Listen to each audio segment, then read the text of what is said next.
Hello everybody and welcome back to another video. My name is Tom. Thanks so much for joining me here on the channel today. Well, I was able to meet with my realtor who will be selling this house, and he brought me some great news. He brought me some bad news, and I'm going to start with the great news first. The great news is that homes in this area are selling. It appears that this city is growing with regards to labor force, um, the opportunities that are here for the residents of this town, as well as residents coming in from other towns for work. They opened up a multi-billion-dollar hospital down here that's part of the Spartanburg Regional Healthcare System. So, there is some forward, progress with this town. For the longest time, there was very little stuff to do here in terms of work, unless you worked in retail or in small business. And I don't even think the two veterinary clinics that were here survived very long. So I pointed out in one of the shorts that I recorded earlier that it's very tough to get a contractor or something here to do a specific job. So, like, I say contractor or something because sometimes it's just easier to get a handyman to do something small or a neighbor to help fix you something. And in this town, that's very true. It is one of those areas where if you need a plumber, an electrician, a general contractor that actually is licensed in his field of mastery or whatnot, they're going to be driving at least 45 minutes to an hour, maybe even more, depending on what you need. I can tell you one thing, that I've had my fair share of contractors here in this house, and I try to get licensed individuals to do the work. That way it's done correctly. Even though I pay a little bit more, I can sleep better at night knowing that whatever I'm having done isn't going to explode in the middle of the night. And that includes both air conditioning systems were done by a licensed individual. The bathroom repairs that happened when we had the leak, those were done by a licensed company. But all of those people drove 90 minutes plus to get here on the days that they were working here. So it's really tough to find somebody to do work in this area. The first question I always have is, hey, do you service this area? And sometimes it's like, well, we can service that area, but we're going to charge you $1,000 minimum just to, do it. And I'm like, okay, I don't need that. I just need you to tell me if you do the work here, if you'll come here. And then, if they're going to add on like a punishment tax because I'm a little bit far away, then that's a turnoff for me. I don't mind paying for fuel or the mileage or the time it takes for the specialist or the technician or the individual to get here. I have no problem with that. But for you to flat out say it's $1,000 just for me to look at your problem, then have a nice day and we move on. The only thing I got lucky with in this area was the paving of the driveway. That was the only contractor that I could find that would do the work here and was actually from this area. They had only about a 15-minute drive to get here, which was kind of a breath of fresh air for me because I thought they'd have to come here from like Greenville or Charlotte or something dumb. I've had plumbers here from North Carolina. So it's one of those things where you just kind of have to do what you have to do. And right now is no different. So my realtor is actually from Greenville. He handles Greenville and Spartanburg, which Greenville is about, 75 miles from here. And Spartanburg is about 35 miles from here, 30, 35, depending on where in Spartanburg you're coming from. But anyway, so the good news is I have a realtor. The other part of that good news is he's willing to sell my house. And he actually brought me which I've never experienced before. He brought me resumes of his team. Um, so I thought that was very, very interesting. But I have four four resumes, and it tells me their profile, their contact information, their licensing, and their experience going back however long they've been, working in a relevant field. So I'm really impressed by that, actually. It's really great. And another thing that he gave me was a book. Actually, it was this one. A book of homes that he has sold. Literally just pictures and addresses and prices. And this is for the last year. So he's done quite a bit of sales in a year in the area. Everything from like $31,000 property, land, $72,000 home that needed massive amounts of work, all the way up to, there's some 300,000, 400,000. There's a $1.1 million home. Pretty nice. So I'm kind of glad that, this worked out. And I met this agent through one of my cousins up in Pennsylvania. He referred me to this agent, and it's been a great experience since. So I'm pretty sure that it'll be a breeze for him. And he brought me like paperwork on my own home that I didn't even have, and I was looking for these pictures in my phone or otherwise. I typically keep pictures from homes that I look at, just so I don't have to keep going back to the website and looking at them. I'll create a folder, download all the pictures, and then I have them. But I must have not done that for this house in California. And yeah, it's kind of nice to see them again. So hoping that those will help out, because this house will be emptied the first week of February, but they're not going to come in to take pictures after everything's emptied and everything's been cleaned out. So that's next on the list of things to do. Okay, so that's it for the good news. Right, Duchess?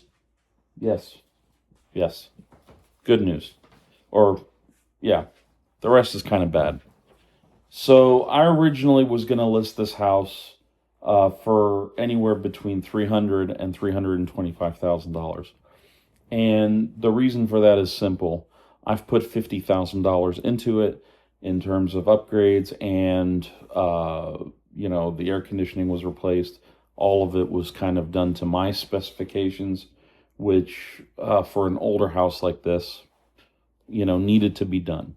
The driveway absolutely had to be done, and if you know anything about paving, there's nothing cheap about it, because it's hard physical labor, and it requires a lot of people, a lot of equipment, and a lot of material, especially if you have a long driveway like we do, or like I do, I should say. And, well, it turns out that I'm a little bit late to the market. And I say that because about 180 days ago, this billionaire developer decided to come into town, purchase 1,000 acres or so, or whatever it was, and start building a development. And I have all the addresses and the records for that. And unfortunately, these homes are being built in a very cheap, style, cheap materials, basic 2x4, drywall structure. And I don't think they'll withstand the first hurricane, let alone, anything similar to like a brick and mortar construction like this house is. And it really drives me nuts, because I feel like this billionaire came in, started building houses, and then he's listing them for, way low than what they should be. So some of these homes are listed for like, you're talking about 4-bedroom, 3-bath, well, 4 bedroom, 2 bath, and then with a half bath on the first floor. 2014 square foot, for $209,000. You know, but late last year, I was able to go into Zillow and look up some sales from last year, meeting kind of the size and the dimensions of this house. I was able to find um, 4 homes that sold between 295 and 350. One of them had a very, very large property with barn, for animals and whatnot, for livestock. That one was the more expensive one. The home with the smallest property was just under 300,000, about 290, 290, 295. And this is what they sold at, not what they were listed at. So I'm a little miserable about that, because had I listed this house 6 months ago, I may have had a better of an opportunity than when these guys broke ground and decided to undercut the property values for the entire town. So I will say that those homes are nice. They look nice from the outside. They are, fresh and new and never been lived in. So who knows? Maybe they're the greatest houses ever built in this town. Or they're the worst and they'll leak with the rains, they'll sway with the wind, or they'll collapse with the next hurricane. And we'll never know. All I know is that the homes on this street where I live at, my house is the only one with a 2-car garage, and it's a tall 2-car garage. I think it's a 16-foot garage, which is very nice. It's the only one on the block with a paved driveway. It is the largest house on the street with the largest property, and also we had all the landscaping done. All the dangerous trees were removed pretty much the first month we were here, because I was afraid that a tree was going to collapse into the house, and that's the last thing I needed, was for, you know, me to pick up a phone and dial the insurance company and tell them, hey, a tree fell over, and for them to tell me that it was my fault because I didn't cut it out. So I cut it out, and it's cleaned. It's, taken care of. Every single piece that needed to be done while we were here, we took care of. Like I said, we put $50,000 into this house. And unfortunately for me, that $50,000 is gone, and I will never see that again. So it is what it is. That's kind of the update video to this part of it. I'm hoping that, maybe there'll be, a few people interested. Maybe there are still people out there that prefer brick and mortar homes, older homes, or I don't know. I am not holding my breath though, because I am in a rush. I am in a pinch, and I need to just move forward. And I can't let this drag me down. It's tough. You get into a house and you think, oh, I'm going to make all these improvements, drive its value up, only to find out that, something like this happens. And this is, to be honest, my second whammy, because I did the same thing in California before we moved here. I went out and got I got a loan to install 27 solar panels on my roof in Los Angeles, and it was the greatest thing ever.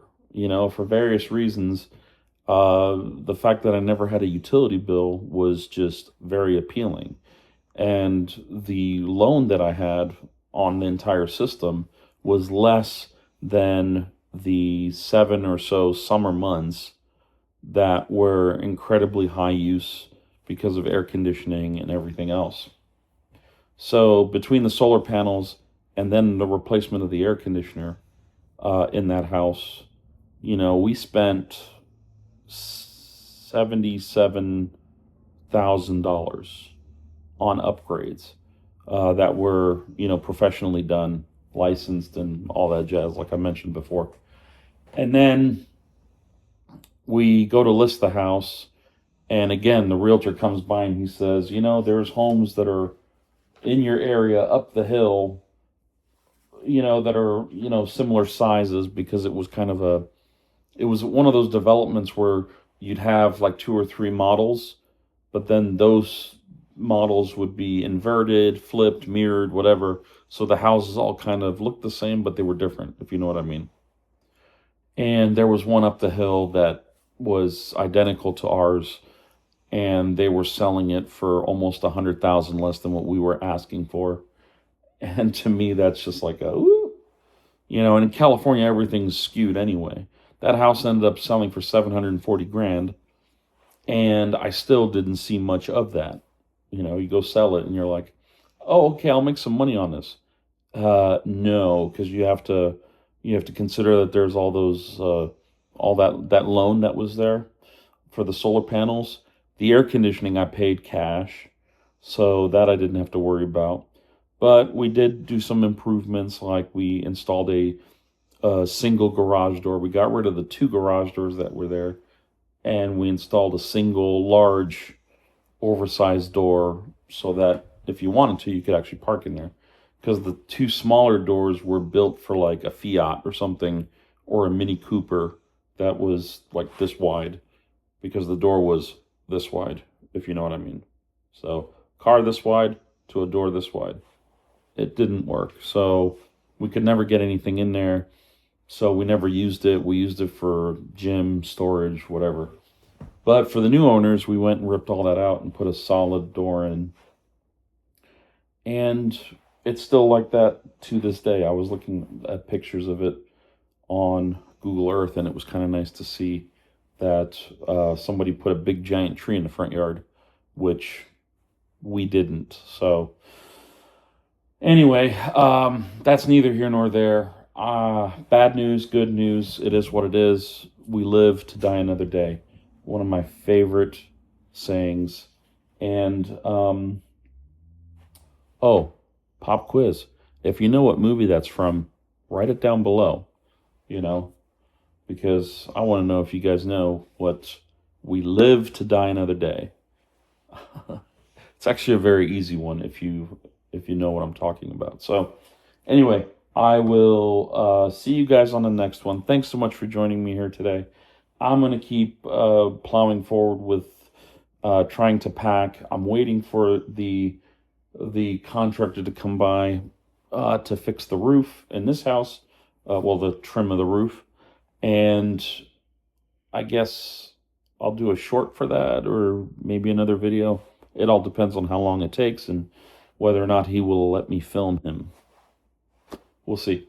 So again, thanks for joining me, and I will see you on the next one. Take care. Bye-bye.